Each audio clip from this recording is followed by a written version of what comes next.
chrétienne Maranatha est présente dans des nations de tous les continents de la planète.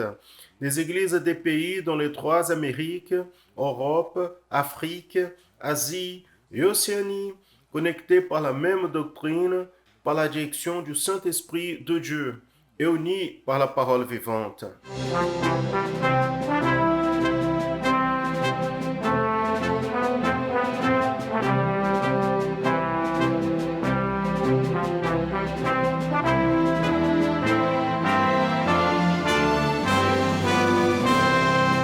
Des frères et sœurs de toutes les parties du monde participent d'un même culte, ensemble, dans un même corps, dans un même esprit.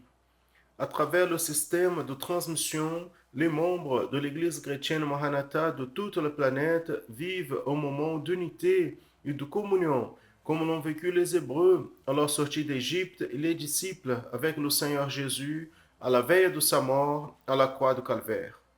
Des personnes de toutes les parties du monde sont touchées par l'évangile éternel et par le message du retour imminent du Seigneur Jésus.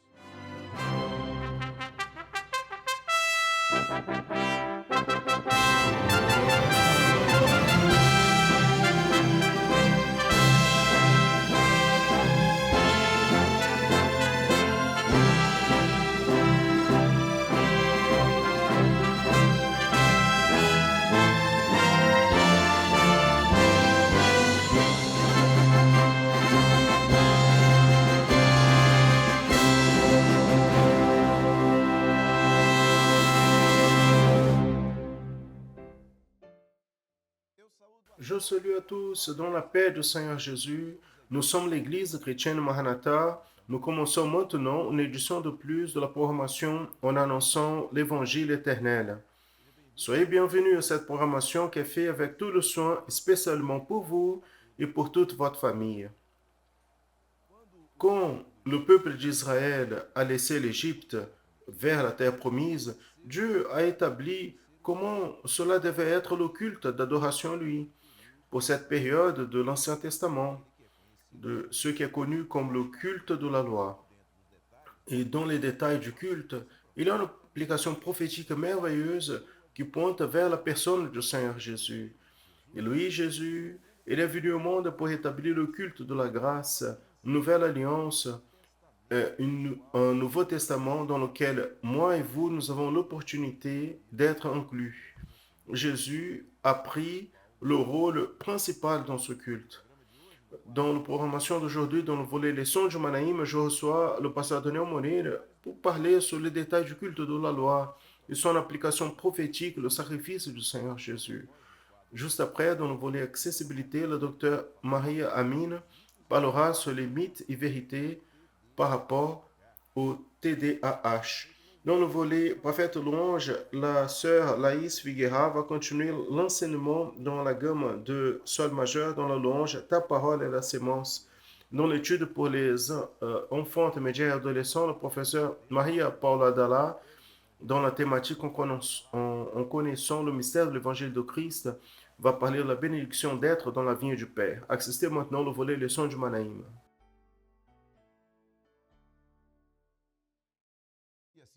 Et ainsi, nous commençons maintenant le volet Leçons du Manaïm. Cette partie dans laquelle nous traitons des thématiques doctrinaires invariablement liées à l'école biblique dominicale de l'Église chrétienne Maranatha, qui est un de nos contenus de plus grande importance. Nous soulignons toujours cela. Et normalement, nous nous trouvons ici en trois avec le pasteur Daniel Morir de Serge Souza. Aujourd'hui, le pasteur Serge Souza ne peut pas venir. Donc, c'est moi et le pasteur Daniel Morir. Daniel, la paix du Seigneur, soyez bienvenus. La paix du Seigneur à vous. Très bien. Nous allons maintenant vous apporter les participations qui ont été envoyées par nos frères et sœurs qui assistent les programmes et qui nous envoient des informations sur l'importance de la formation pour ces personnes. Nous séparons toujours deux informations et nous apportons ici.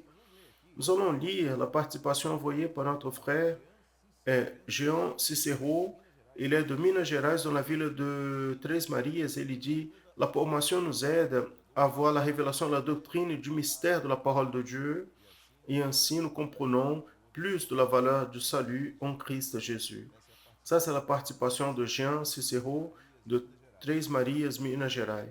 Nous allons voir aussi la participation d'Eduardo Sena de Vitória, Espírito Santo. Ele dit, la formation est une source de nourriture qui affermit ma vie, de ma famille, dans la présence du Seigneur. Le Saint-Esprit, à travers des enseignements, nous rend forts pour vaincre jour après jour. Eduardo Gomes Sena, de Vitória, Espírito Santo. Merci, Eduardo. Nous avons envoyé votre participation. Mais euh, nous n'apportons pas seulement la participation écrite, mais en vidéo. Avant de passer à la vidéo, je veux vous rappeler ce QR code qui apparaît à l'écran. C'est afin que vous puissiez nous envoyer votre participation en parlant sur l'importance de la programmation, ce que vous pensez de la programmation. Vous pouvez donner des suggestions. Vous pouvez parler sur des choses que vous aimeriez voir dans la formation Voler du Manaïm. C'est la manière d'interagir avec nous. C'est le QR code qui apparaît à l'écran. Vous pointez l'appareil photo de votre smartphone vers ce code. Vous allez être redirigé vers un WhatsApp. Là, vous pouvez nous envoyer votre commentaire, votre participation pour la formation ou votre vidéo. Nous allons voir maintenant deux vidéos qui ont été envoyées, un de Belo Horizonte et un autre ici de Vila Velha. Mes frères et sœurs, la paix du Seigneur Jésus, je m'appelle Camille, je suis de Minas Gerais, de l'église de Planalto. Je viens ici de parler sur la promotion en annonçant l'évangile éternel. C'est toujours une bénédiction pour nous d'avoir un peu plus d'opportunités de savoir qui est Jésus et nous sommes en train d'avoir des grandes expériences et c'est une bénédiction, la paix du Seigneur. Je veux saluer à tous dans la paix du Seigneur Jésus. Je m'appelle Jean-Victor de Vila Velha, Espírito Santo et je vais partager avec les frères et sœurs mon expérience avec la formation en annonçant l'évangile éternel qui perfectionne ma compréhension doctrinaire à propos de ce que le Seigneur parle à son Église dans ces dernières heures et l'enseignement qui nous est apporté sur les mystères que dans la parole du Seigneur. Cela enrichit ma vie spirituelle et me perfectionne dans le chemin du Seigneur. Amen, mes frères. La paix du Seigneur Jésus. Merci Camille, merci Jean-Victor pour nous avoir envoyé votre vidéo, votre participation. Et je dis encore, si vous voulez envoyer votre participation dans le QR code, à la fin de la programmation, nous allons montrer un autre QR code avec un autre objectif. Attendez, nous allons parler sur ça. Amen. Très bien. Nous parlons sur l'élargissement de la compréhension de l'évangile de Christ. Je vais commencer dans le texte ici. J'aimerais que le pasteur Daniel puisse faire un commentaire qui se trouve dans la lettre aux Éphésiens, chapitre 3. Les versets sont les versets 3 et 4 à l'écran qui dit comme ce mystère m'a été manifesté par révélation, comme je vous ai écrit, euh, quand vous lisez, vous pouvez vous apercevoir ma compréhension du mystère de Christ. Daniel, quelle est l'importance de découvrir ce mystère? Pasteur Josias et tous qui assistent, sans le mystère, il n'a pas l'évangile, le vrai. L'évangile, le vrai, il porte un mystère. Et Paul ici, quand il écrit aux Éphésiens, il parle clairement sur cela, comme m'a été ce mystère manifesté par révélation. Donc, l'évangile porte un mystère, un secret. Et ce secret, ce mystère, il a besoin d'être révélé au cœur de l'homme. Celui qui révèle ce mystère, c'est la fonction, c'est la mission du Saint-Esprit. Sans la révélation du mystère, l'évangile, il devient culturel, intellectuel. Mais avec la révélation du mystère, là, on entre dans ce qu'est le prophétique, qui est le temps de Dieu. C'est où Dieu, il y a les bénédictions pour le cœur de l'homme. Gloire à Jésus. Très bien, nous allons donc traiter d'un mystère, un des mystères de l'évangile, qui est consolidé dans la parole du Seigneur et qu'à travers la révélation du Saint-Esprit, nous comprenons ce mystère. Un de ces mystères, et qui est merveilleux, que nous traitons, c'est le Seigneur Jésus à l'Ancien Testament. D'ailleurs, euh, si vous voulez, vous pouvez voir dans notre canal YouTube une série d'un autre programme à nous appelé Conversation biblique avec cette thématique, Jésus et l'Ancien Testament. C'est très intéressant d'assister et à voir donc la quantité de révélations merveilleuses qui sont là. Mais de manière spécifique, nous allons parler aujourd'hui sur Jésus dans le culte de l'Ancien Testament. Il y avait des étapes, procédures et qui ont été établies par Dieu dans le culte de l'Ancien Testament. Nous allons lire ici un texte biblique qui se trouve en Exode, chapitre 26, verset 30, qui dit, alors, on lèvera le tabernacle selon le modèle qui vous a été montré sur la montagne. Daniel, quand le peuple d'Israël quitte l'Égypte, surtout dans cette période de marche dans le désert, le culte a été institué. Jusqu'à présent, il n'y avait pas le culte organisé, institué, qu'il soit dans son format, dans l'environnement propice pour le culte. Il n'avait pas le temple, il n'avait pas la place d'adoration. Et là, le Seigneur établit en révélant à Moïse, à travers la révélation que le Seigneur a fait à Moïse et pour le peuple. Donc, j'aimerais que vous puissiez parler un peu sur cet épisode, sur ce culte, afin que les personnes qui nous assistent puissent comprendre sur cela. Il est bien de souligner, Josias, quand tu lis la parole du Seigneur à l'Ancien Testament, principalement le livre d'Exode, Dieu, il est toujours en train d'appeler Moïse pour faire exécuter le projet selon a été montré dans la montagne. Pourquoi cette préoccupation de Dieu? Parce que, exactement pour cela, parce que Jésus, il est prophétisé à l'Ancien Testament, principalement dans les éléments du culte. Au Nouveau Testament, le Seigneur Jésus, il est révélé, mais à l'Ancien Testament, il est prophétisé. Donc la préoccupation de Dieu, c'est que le projet que Moïse devrait faire en utilisant les éléments, les artefacts, et qu'il établisse le temple exactement comme Dieu lui a montré dans la montagne. Voici la figure illustrative, voici la figure du tabernacle, qui était le temple mobile, donc fait de tentes. Voici la porte, la cour extérieure, l'autel des holocaustes, la bassine de bronze, le candélabre, la table des pains de la proposition, l'autel de l'encens et le Saint des Saints où il y avait le propitiatoire. Chacun de ces éléments, prophétiquement, pointait vers la personne du Seigneur Jésus. Et je veux attirer l'attention, il y a, il y a une séquence d'édition dans nos programmations en annonçant l'évangile éternel où les pasteurs Daniel abordent ce sujet sur le tabernacle. Je vous conseille que vous cherchez dans le canal de l'Église chrétienne Maranatha sur YouTube, vous allez voir ce contenu disponible pour vous. Mais allons-y, Daniel. On voit ici la figure du tabernacle, comme vous avez dit. Tous les éléments portent un contenu prophétique, pointent vers la figure du Seigneur Jésus. Et quoi d'autre vous pouvez nous apporter dans ce sens, dans cette compréhension? Il y a une question qui apparaît par rapport au peuple d'Israël. C'est s'ils avaient compris, s'ils ont eu la compréhension prophétique qui se trouvait dans le tabernacle. Bien évidemment qu'ils n'ont pas compris la portée prophétique, que Jésus était prophétisé là. C'est bien qu'ils n'ont pas compris, qu'ils sont arrivés au point de rejeter et tuer le Seigneur Jésus. Nous pouvons même lire le texte de la parole de Dieu, Jean chapitre 1er, verset 11.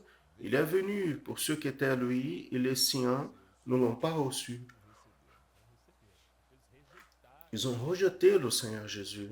Nous devons observer, bien aimés, que l'histoire qui est enregistrée dans les Écritures Dans l'Ancien Testament, comme nous avons déjà dit, tout était prophétique et représentait un propos du Seigneur Jésus, pas seulement dans le tabernacle, de ces espaces, ces objets, mais aussi dans le culte, dans ces diverses situations, y compris dans la figure des juges, des prophètes, des rois et sacrificateurs. Le Seigneur Jésus était prophétisé là. Donc nous pouvons trouver le Seigneur Jésus prophétisé, comme vous avez dit, dans tout l'Ancien Testament. Il y a un texte, le Seigneur Jésus lui-même, il affirme cela, se trouve dans l'évangile de Jean, chapitre 5, verset 39, qui dit, ces paroles sont du Seigneur Jésus. Examinez les Écritures, car vous jugez en elles la vie éternelle. Et sont elles, c'est-à-dire les Écritures, qui donnent témoignage de moi. Donc, observez Josias, c'est quoi cette écriture que le Seigneur Jésus dit? Jusqu'au temps de Jésus, ce qui existait, c'était le Pentateuque et les prophètes. Donc, c'était l'Ancien Testament. Donc, il dit, examiner les Écritures, c'est de... Donc, on pouvait remplacer, examiner l'Ancien Testament, parce que vous jugez en elle la vie éternelle, et elle donne témoignage de moi. Où se trouve la vie éternelle dans l'Ancien Testament? Se trouve dans ce qui est prophétique, qui est exactement le Seigneur Jésus prophétisé. Gloire à Dieu. Donc, nous allons voir maintenant les éléments du culte de l'Ancien Testament. Le culte à l'Ancien Testament, il y avait 4 éléments basiques, principaux, qui se trouvent ici. Et j'aimerais que tu puisses, Daniel, s'il te plaît, expliquer chacun pour nous. Voici le diapositive. Afin que se passe le culte à l'Ancien Testament, 4 éléments principaux. D'abord, le temple. On va voir le temple. Il existait le temple. Après, qui était celui qui faisait le culte, la victime qui était sacrifiée, le culte exigeait le sacrifice. Il y avait un jour établi par Dieu pour ce culte. Donc le temple, le sacrificateur, la victime, le jour. Tout cela pointait vers le Seigneur Jésus. Mais où se trouve cela? Où est-ce que la parole confirme cela? Donc par rapport au temple, l'évangile de Jean, chapitre 2, verset 19. Et renverser ce temple, et en 3 jours, je vais le réédifier. Qui a compris cela? Le Seigneur Jésus. Tout le monde a compris de manière littérale, n'est-ce pas? Il parlait de lui. Le temple qui était lui, qui était mort à la croix, et au 3e jour, il est ressuscité. Voyez l'aspect prophétique, comment il est extraordinaire, n'est-ce pas? Donc, par rapport au sacrificateur, le sacrificateur, observez bien, l'Ancien Testament, il ne mourait pas pour les personnes. C'est vrai que dans sa robe, il y avait les cloches, les petites cloches. Quand il marchait dans le Saint des Saints, les cloches produisaient un son, un bruit, afin que les gens puissent savoir qu'il était vivant. Les gens devaient se porter en révérence dehors, parce qu'ils ne voulaient pas mourir pour personne. Le Seigneur Jésus, comme souverain sacrificateur, il est entré dans le Saint des Saints et est mort par nos péchés. Donc le livre des Hébreux dit, il est sacrificateur éternel, pas selon l'ordre d'Aaron, mais selon l'ordre de Melchizedek, parce que la Bible dit qu'il n'avait ni début ni fin de jour, parce que c'était un type prophétique du Seigneur Jésus. Encore un type prophétique dans l'Ancien Testament, exactement. La victime. Quelle était la victime principale du culte dans l'Ancien Testament? C'était l'agneau. Donc il y avait une série de prescriptions pour l'agneau. Il devrait avoir un an, il ne devait pas avoir des tâches, des défauts, il devrait être parfait. Cela qui pointait vers l'homme parfait. En Jean chapitre 1, verset 29, Jean-Baptiste voit Jésus dans l'autre côté du fleuve Jourdain. Qui a révélé Jean-Baptiste? Qui a prêché à Jean-Baptiste? Pierre? Jean? Non. C'est lui qui a révélé à Jean-Baptiste que Jésus était l'agneau de Dieu. C'était le Saint-Esprit. Il a regardé le Seigneur Jésus, il a dit, voici l'agneau de Dieu. L'agneau qui a été immolé à l'Ancien Testament pointait vers celui-là. Voici l'agneau. L'agneau qui était tué à l'Ancien Testament, c'était pour cacher les péchés de la famille qui l'offrait, l'homme qui l'apportait. Voici l'agneau de Dieu qui ôte le péché du monde. Donc, ce n'était plus d'une famille, d'un peuple, mais c'était le pardon des péchés de tous ceux qui allaient l'accepter, qui allaient accepter son sacrifice. Il y avait un jour spécifique pour le culte, qui était le samedi, au Shabbat. Le Seigneur Jésus, dans l'évangile de Matthieu, chapitre 11, verset 29, il dit, venez à moi, vous tous qui êtes fatigués et surchargés, et vous retrouverez le repos pour vos âmes. Donc l'homme, donc cette parole ici, dans l'original, est repos, c'est Shabbat. Vous retrouverez Shabbat pour vos âmes. Donc, quand vous acceptez le Seigneur Jésus, vous vous reposez en lui tous les jours. Parce qu'il est le repos. Tous les jours, vous avez vos luttes, vos afflictions, vous avez vos problèmes, vos préoccupations. Mais il y a un jour pour se reposer physiquement. Oui, il existe un, deux, le jour férié. Mais le repos de l'âme, ce n'est pas un jour. Le repos de l'âme, c'est tous les jours en Jésus. Donc, tout pointait vers le Seigneur Jésus, le temple, le sacerdoce, la victime et le jour. Cela est le prophétique. Cela sont les mystères que l'homme nous trouve qu'à travers la révélation du Saint-Esprit. Gloire à Dieu, loué soit le Seigneur. Daniel, le Seigneur Jésus, il est venu généré, engendré par le Saint-Esprit, né dans une femme. Il a commencé à compter ses jours ici dans la terre, qu'on n'importe quel jour compte ses jours. Il a eu une enfance, une adolescence. La Bible apporte un registre de Jésus pendant son adolescence. À 12 ans, il était au temple. À 30 ans, il commence son ministère qui allait durer 3 ans. D'ailleurs, il a commencé son ministère dans ce contexte et dans cet épisode que vous avez dit du baptême dans les eaux, comme Jean pointe vers lui, voici l'agneau de Dieu qui ôte le péché du monde. Mais le Seigneur Jésus, même qu'il était Dieu, dans sa nature, fils de Dieu, sa nature, son origine comme Dieu, nous pouvons dire, le Seigneur Jésus, il avait son caractère humain. Et il est passé par cette vie comme un être humain sous divers aspects, de sentiments, d'ailleurs de douleur aussi. Cela est clair dans quelques moments qui est apporté dans la Bible. J'aimerais que tu puisses parler sur ça. Jésus comme homme. Bien-aimé, nous avons vu que les Hébreux, ils n'ont pas compris le projet prophétique de la vie de Jésus présenté dans tout l'Ancien Testament. Les Hébreux, ils ne voulaient pas un homme simple comme le Messie, mais ils voulaient un roi qui allait délivrer le peuple de joug romain.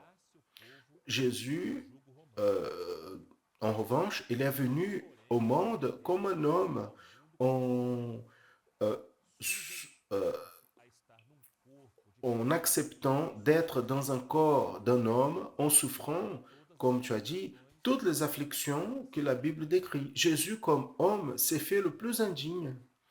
Nous pourrions même lire un texte ici, Ésaïe 53, 3, qui prophétisait à propos de Jésus. Il disait, il était méprisé et le plus indigne parmi les hommes, un homme de douleur, expérimenté dans les travaux, euh, comme quelqu'un de qui on cache le visage, était méprisé et on n'a fait de lui aucun cas. Donc le ministère du Seigneur Jésus, il était essentiellement humain. Une autre chose, Josias, Peut-être quelques personnes peuvent même être choquées, mais nous devons rester avec la parole de Dieu. Beaucoup pensent, à cause des tableaux, à cause des films de Hollywood, que le Seigneur Jésus était un homme beau. Mais la Bible dit qu'il ne s'était pas ça. Le livre du prophète Isaïe, chapitre 53, dit qu'il était comme une racine d'une terre desséchée. Il n'avait pas de beauté ni une bonne apparence. Aucune beauté on voyait pour le désirer. C'était méprisé, indigne. Donc, le caractère du Seigneur Jésus était essentiellement humain. Comme un homme et serviteur fidèle à Dieu, Jésus n'a pas péché.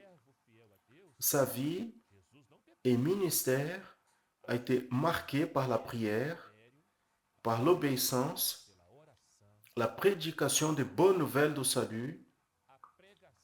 Il a fait face à beaucoup des incompréhensions, des persécutions, des rejets abondants et à la fin la prison et la mort de croix. Mais comme un homme aussi, la parole dit que Jésus a été prophète. La Bible dit, Matthieu 21, 11 dit, et la foule disait, voici Jésus, le prophète de Nazareth, de Galilée. Exactement. Donc observez, le texte ne parle pas du prophète Dieu. Le texte ne parle pas du prophète céleste, hein, le prophète des foules. Le texte parle, la référence c'est Jésus, le prophète de Nazareth de Galilée, parce que cela indique la ville de son origine, ce qui complète, enfin, qui définit le ministère de Jésus comme un ministère essentiellement humain. Il est important que les personnes comprennent cela parce qu'il n'a pas eu n'importe quel type de pouvoir du Seigneur Jésus dans le sens de faire face à la douleur de la croix. Il a fait face à la douleur de la croix comme c'était quelqu'un de nous. Il a senti la couronne d'épines, il a senti la soif. Donc, d'un point de vue de la souffrance de Jésus à la croix, et ce qu'il a supporté pour nous, du fait qu'il était fils de Dieu, il n'a pas été épargné de n'importe quelle douleur en ce moment. Et pour cela, Josias, pour cela, le fait qu'il a fait face à toutes les intempéries, la souffrance, l'angoisse, les afflictions, des souffrances que l'homme peut sentir, c'est pour cela que lui, il est capable de comprendre votre douleur. Vous avez compris, Josias, il est capable de comprendre ma douleur, votre douleur aussi, parce qu'il a vécu tout cela. Il sait comment sont les douleurs dans le cœur, de la pensée. Donc, lui, le Seigneur Jésus, et donc il a eu ce caractère essentiellement humain de lui, mais comme un homme, il a été un homme parfait parce qu'il n'a pas connu le péché. Gloire à Dieu. Maintenant, Jésus, il n'avait pas besoin d'aller à la croix de Calvaire. Il n'a pas péché, il n'est pas allé pour lui. Mais il est allé,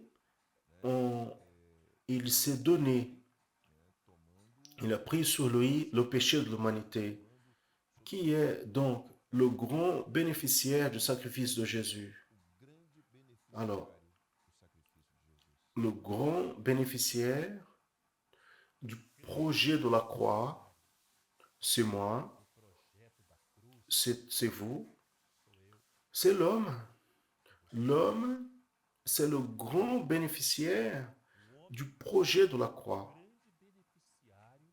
Et nous pourrions ici euh, énumérer quelques-uns parce que ce sont des divers bénéfices euh, donc acquis à partir du projet de la croix. Exemple,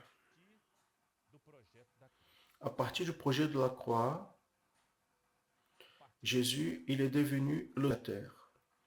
Nous allons lire quelques textes, Daniel. qui parlent sur cela. Le premier texte se trouve en 1 Timothée chapitre 2 verset 5-6 qui dit « Car il y a un seul Dieu et un seul médiateur entre Dieu et les hommes, Jésus-Christ, homme. » Regardez bien l'expression.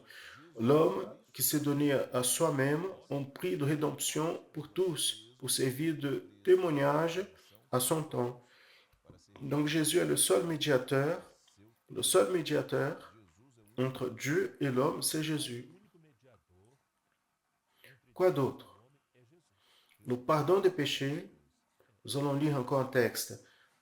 1 Jean, chapitre 1er, verset 7 dit « Mais si nous marchons dans la lumière comme dans la lumière il est, nous avons la communion les uns avec les autres et le sang de Jésus-Christ, son Fils, nous purifie de tout péché. » C'est le seul médiateur, le pardon des péchés, la vie éternelle. Donc il est mort, Josias. Jésus est mort, notre mort, pour nous donner la vie qu'il avait et qu'il a dans les cieux, qui est la vie éternelle. Nous allons lire un contexte qui parle sur ça. Évangile de Jean, chapitre 3, verset 16. Car Dieu a aimé le monde de telle manière qu'il a donné son Fils unique, afin que tous ceux qui croient en lui ne périssent point, mais aient la vie éternelle. Il y a beaucoup de bénéfices, quelques-uns de bénéfices. Jésus comme le seul médiateur, le pardon des péchés, la vie éternelle, les prières qui peuvent être répondues quand on demande au nom de Jésus, ça c'est merveilleux. On va lire un texte qui confirme, Matthieu 21-22, qui nous dit, « Et tout ce que vous demandez par la prière en croyant, vous le recevrez. » La prière, c'est le canal de communication de l'homme avec Dieu, ouvert pour l'homme, ce nouveau et vivant chemin à travers le projet de la croix. Quelle chose merveilleuse! C'est-à-dire, bibliquement, à travers les textes ici apportés, nous voyons en effet le grand bénéfice que nous avons avec le projet de la croix, avec la mort du Seigneur Jésus à la croix de Calvaire. Sans parler, n'est-ce pas, José, dans la communion, le baptême du Saint-Esprit, les dons spirituels, l'homme avec le droit de louer à Dieu, de glorifier son âme, sa prière, être débordé, n'est-ce pas, de la paix, de l'espérance, sont les mystères, n'est-ce pas, ce grand projet de salut. Amen. Daniel, on arrive à la fin du volet leçon du Manaïm et nous demandons toujours que euh, vous puissiez apporter un message ici à ceux qui nous assistent. Bien-aimés, nous avons parlé de quelques-uns des innombrables bénéfices du projet de la croix, en citant peu en fonction de notre temps. Mais j'aimerais finir ici en parlant d'un autre bénéfice, de ces bénéfices que peut-être, c'est un grand besoin de votre vie. Une fois, le Seigneur Jésus, il a dit, « Je vous laisse ma paix, je vous la donne. Je ne la donne pas comme le monde la donne. Que vos cœurs ne soient pas troublés et ne craignez point. » C'est une promesse du Seigneur Jésus. Vous êtes son paix. Votre cœur est pris par la peur. Votre âme est affligée, angoissée. Regardez bien. Acceptez le Seigneur Jésus comme le seul sauveur. Acceptez ce projet glorieux de la croix. Confessez vos péchés. Croyez dans le Seigneur Jésus En faisant comme ça, vous allez toucher, en plus du salut, une paix incomparable, une paix qui dépasse les circonstances de la vie. C'est une paix inégalable. Donc, seulement le Seigneur Jésus peut donner cette paix parce qu'il est le prince de la paix. Amen. Gloire à Jésus.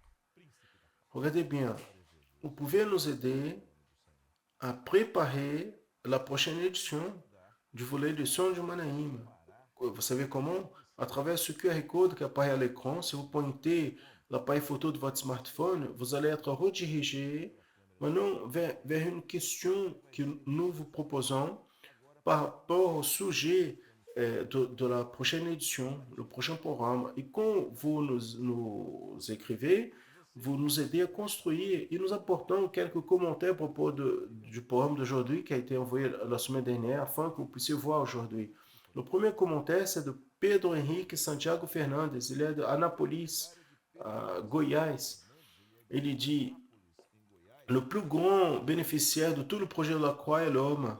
Quand il accepte et croit au sacrifice du Seigneur Jésus, on commence le processus du salut dans la vie de cet homme.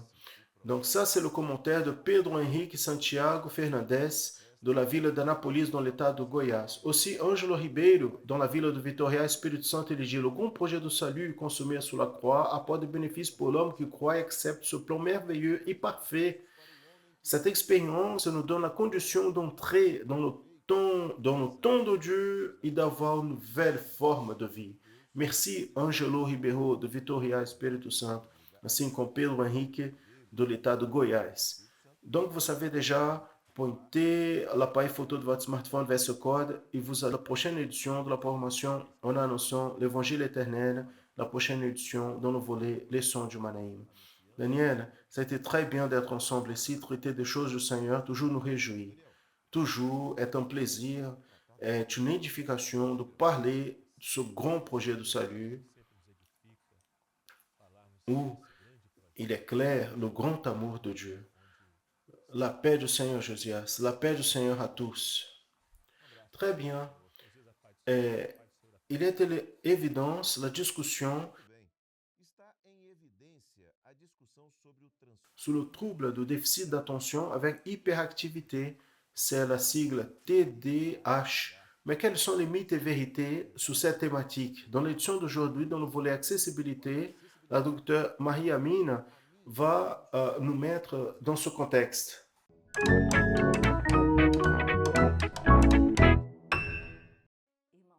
Frères et sœurs, la paix du Seigneur. Notre sujet aujourd'hui, c'est le TDAH, trouble de déficit d'attention, hyperactivité. Quelques mythes et vérités. Il y a des phrases, des sujets que vous voyez sur Internet. Est-ce que cela est vrai? Est-ce que cela est faux? C'est un mythe, quelque chose que les gens croient, mais qui n'a pas de fondement. Donc, la première chose, ce trouble, il existe. Ce n'est pas une invention de l'industrie pharmaceutique, ce n'est pas quelque chose de nouveau. Et ça, ce sont les effets, les problèmes communs qui n'existaient pas pendant quelque temps. La condition de santé qui vient euh, du standard de vie touche seulement quelques pays. Ce n'est pas une maladie qui porte des difficultés. Nous allons voir si ces affirmations sont vraies. Nous avons une littérature d'Hypocrite en 493 avant Jésus-Christ. Il parle, il donne description ici, il donne description avec ce diagnostic, donc des réponses rapides aux expériences sensorielles, mais plus petites, ténacité. En 493 avant Christ, il existait déjà des personnes avec ces caractéristiques.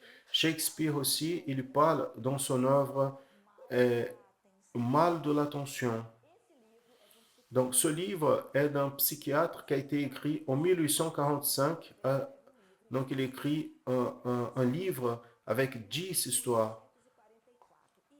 En 1845, Et dans ces 10 histoires, en parlant de la compréhension infantile, 3 parlent d'un volet typique de TDAH.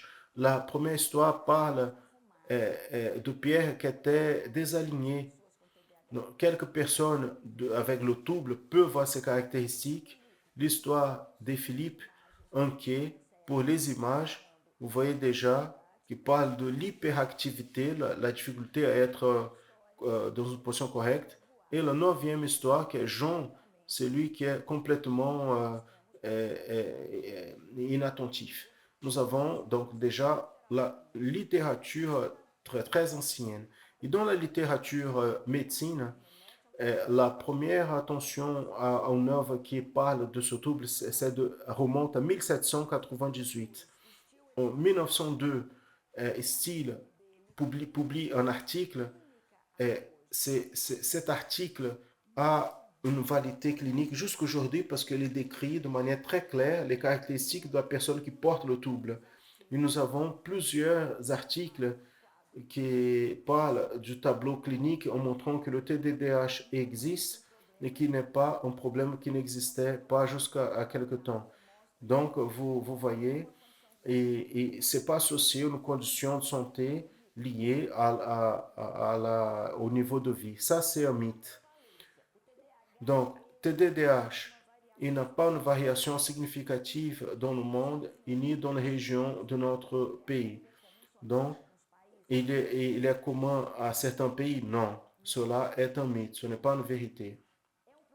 C'est un problème qui résulte du manque des ressources des parents? Non. Aujourd'hui, les enfants ont plus de difficultés à accepter les limites des parents imposées.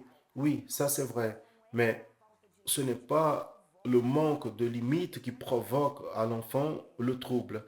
Le, le trouble porte une influence génétique et environnementale. Ce n'est pas une maladie parce que tous ont des difficultés à faire attention. Oui, nous tous, nous avons des difficultés à faire attention dans un moment donné. Mais la personne qui porte le trouble, il aura une difficulté beaucoup plus persistante et un impact négatif dans sa vie, c'est plus grand que nous quand dans un moment ou un autre, nous ne faisons pas attention. Donc cela aussi, ce n'est pas une vérité, c'est un mythe. Donc c'est une fausse croyance. Et nous devons prendre soin à ne pas entrer dans ces fausses croyances parce que cela empêche l'enfant de venir vers le traitement, empêche l'adulte de chercher des ressources qui peuvent porter la différence dans sa vie. Je sais que c'est trop rapide ici, mais je laisse ici l'adresse mail du groupe d'accessibilité. Vous devez avoir la liberté pour nous envoyer vos doutes et suggestions, critiques par rapport à la programmation, la paix du Seigneur Jésus. Et alors, vous jouez déjà la louange Ta parole est la sémence. La semaine dernière, la sœur Laïs a commencé à enseigner cette louange. Aujourd'hui, elle va continuer en lui afin que vous puissiez vous perfectionner votre connaissance musicale. Pour cela, vous savez déjà, prenez votre instrument et nous allons apprendre.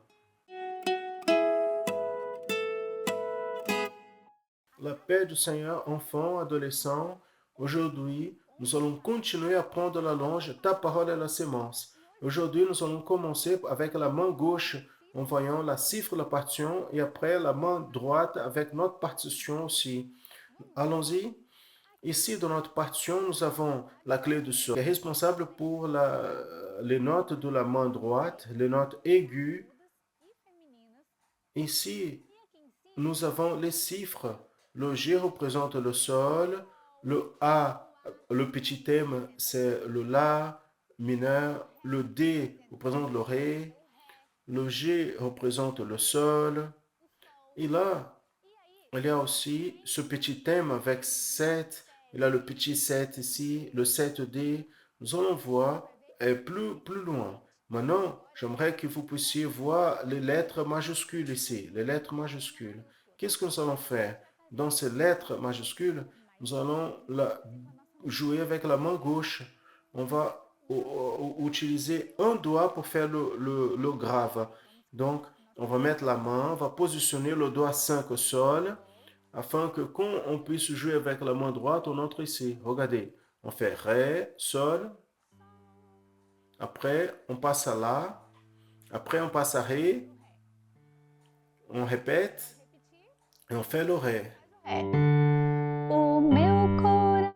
Là, on change au Ré et on fait le Ré.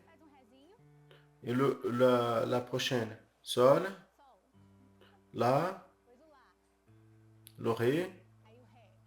On peut répéter. Sol, on fait le Ré. Faz o Ré. A tua. La, Ré, Ré, Sol. Ré, Ré pour commencer à nouveau. Parce qu'il y a un retour ici. Vous avez déjà étudié qu'est-ce que c'est le retour. Le retour dit pour revenir. Donc ce signe ici, avec un trait fin et un trait gros, avec deux petites boules, c'est pour retourner. Retourner. Retourner où? On va retourner au début de la louange ou au point où il y a un autre retour. Dans ce cas, on retourne au début de la louange. On revient, regardez ici, on va s'entraîner encore à nouveau. Le doigt 5 au sol. 1, 2, 3. 1, 2, 3, 1, 2, Ré. Là, Ré, Ré, Sol et le Ré. Sol, La, Ré, Ré, Sol et le Ré. Sol, La, Ré, Ré, Sol et le Ré. E o Ré. A tua. La, Ré et le Sol. D'accord? Donc, on a entraîné la main gauche, on a appris, on a déjà entraîné la droite. Et maintenant, on va regarder la partition. On commence avec le doigt 3 au début. On commence avec le doigt 1 au Ré et le doigt 3 au Sol. On va jouer avec les deux mains en regardant la partition. Allons-y avec moi. Je vais compter et on commence. Começa. 1, 2, 3, 1, 2.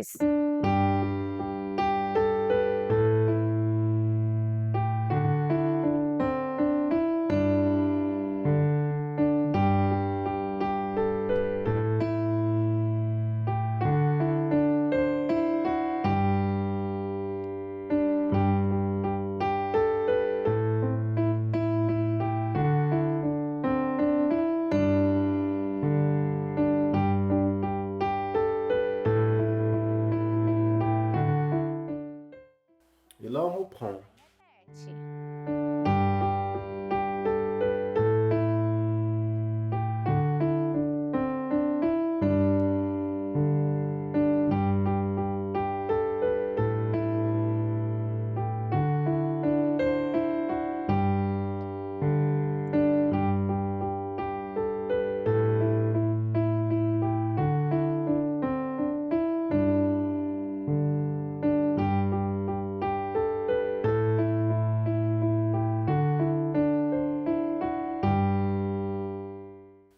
Très bien.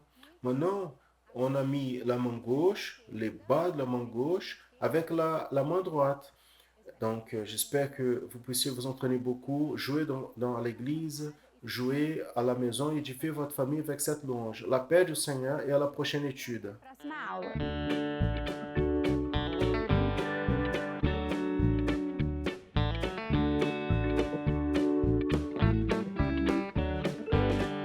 Jesus Cristo é o caminho e o guia de valor. Ele salva todo aquele que confia em seu amor. Jesus Cristo é o caminho, Jesus Cristo me salvou. Eu fui salvo pela graça que em mim depositou. Eu fui salvo pela graça que em mim depositou. Il y a un héritage que nous tous nous avons reçu de Dieu.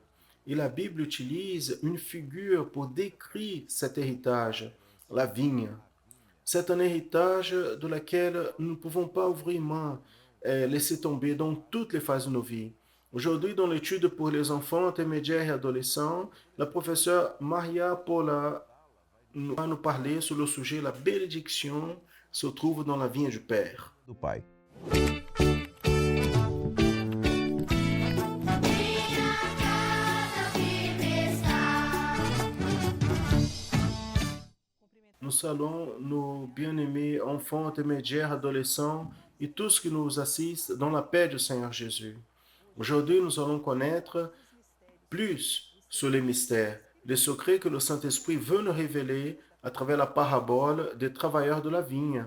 Nous allons lire le texte de la parole du Seigneur en sortant à nouveau vers l'heure 6e et 9e, il a fait le même. Et en partant proche de l'heure 11e, il a trouvé d'autres qui étaient sans rien faire. Il a demandé, pourquoi vous êtes sans rien faire pendant toute la journée? Ils ont répondu, car personne ne nous a engagés. Il leur a dit, allez-y vous aussi vers la vigne et vous recevrez ce qui est juste. Cela est écrit en Matthieu chapitre 20, versets 5 et 7. Nous connaissons déjà cette parabole que le royaume des cieux est comme le propriétaire d'une vigne, d'une plantation de raisins, qui est parti très très tôt pour engager des travailleurs pour prendre soin de sa plantation. Au petit matin, il a retrouvé les premiers travailleurs et il a combiné avec eux en argent. Il les a envoyés qu'ils aillent travailler dans la vigne. Vers 9 heures, il est parti à nouveau. Il est allé à la place publique. Il a vu quelques hommes qui étaient sans rien faire. Il dit, allez-y vous aussi travailler dans ma vigne. Je vous payerai le salaire pour vous. Ils sont allés. Après, le propriétaire de la plantation de raisins est parti à midi. À 15 heures l'après-midi, il a appelé d'autres travailleurs pour travailler dans sa vigne. Vers presque 5 heures de l'après-midi, le jour était déjà en train de finir. Le propriétaire de la vigne est revenu vers la place et a retrouvé d'autres personnes qui étaient sans rien faire. Il les a posé la question, pourquoi vous êtes ici sans travailler? Et les personnes ont répondu, car personne ne nous a appelés pour travailler. Et le propriétaire a dit, allez-y vous aussi travailler dans ma vigne. Je vous payerai ce que sera juste. Regardez, nous sommes en train de vivre cette dernière heure. Jésus, il est proche de revenir. Nous étions comme ces personnes sans rien faire dans l'œuvre de Dieu. Mais Dieu, il est venu à notre rencontre. Il nous a appelés pour travailler dans la vigne. Quelle chose glorieuse! Quelle chose c'est être dans la vigne du Père, en chantant, en glorifiant, en évangélisant. Vous avez vu, l'appel a été individuel. Chaque travailleur, il pouvait accepter l'invitation, accepter l'appel pour travailler ou non. Mais tous qui ont accepté ont allé vers la vigne et là sont allés travailler dans la vigne. Ils avaient accès à la plantation. Jésus, il n'était pas en train de voir du vin que les personnes boivent et deviennent ivres. Non, ce vin, ils apportent de la confusion. Jésus parlait de ce qui était spirituel. Et le vin parle de qui? Oui, c'est ça, du baptême du Saint-Esprit. Jésus dit dans la parole que nous devons être remplis du Saint-Esprit. Le vin représente l'opération du Seigneur dans notre cœur. Chacun a besoin d'avoir la vie dirigée, guidée par le Saint-Esprit, qui est une vie de sanctification. Nous avons besoin de montrer à tous qu'à travers notre manière de vivre, nous sommes serviteurs du Seigneur, car le Saint-Esprit agit dans mon intérieur. Et si le Saint-Esprit agit dans mon intérieur, moi, je ne m'habille plus comme le monde s'habille, je ne parle plus comme le monde parle, dans l'école, dans la famille, et dans tous les endroits, les personnes vont voir que je suis un serviteur, une servante du Seigneur, que j'ai le bris de Jésus que j'ai la bonne odeur de Christ. Aujourd'hui, l'appel c'est pour vous. Venez travailler dans la vigne du Seigneur. C'est très bon d'être dans la vigne du Père, dans la maison du Père. Des grandes bénédictions nous recevons et encore, nous avons notre salaire. Qui sait qui est le salaire? Qu'est-ce que c'est le salaire? C'est le salut. Donc tous les jours, nous devons travailler. Jésus bientôt viendra pour chercher ceux qui sont remplis du Saint-Esprit, qui ont leur cœur rempli de l'amour du Père, en comprenant que le Seigneur est bon. Entendez, écoutez l'appel, venez travailler dans cette œuvre avec amour. Amen. Com amor. Amém?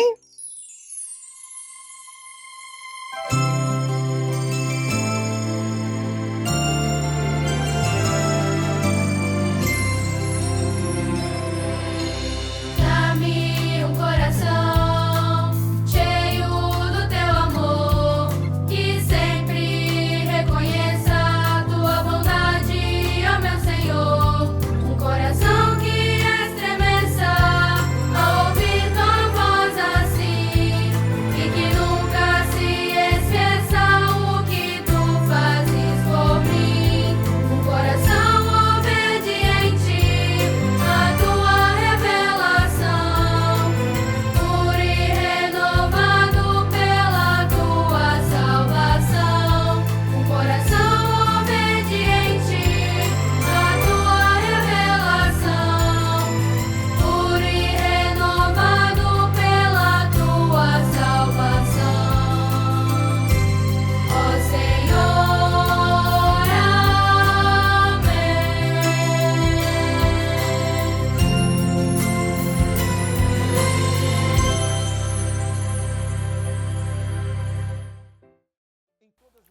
Dans toutes les éditions de la promotion annonçant l'évangile éternel, nous faisons toujours un rappel d'un projet qui est merveilleux, qui porte des résultats chaque fois plus notables.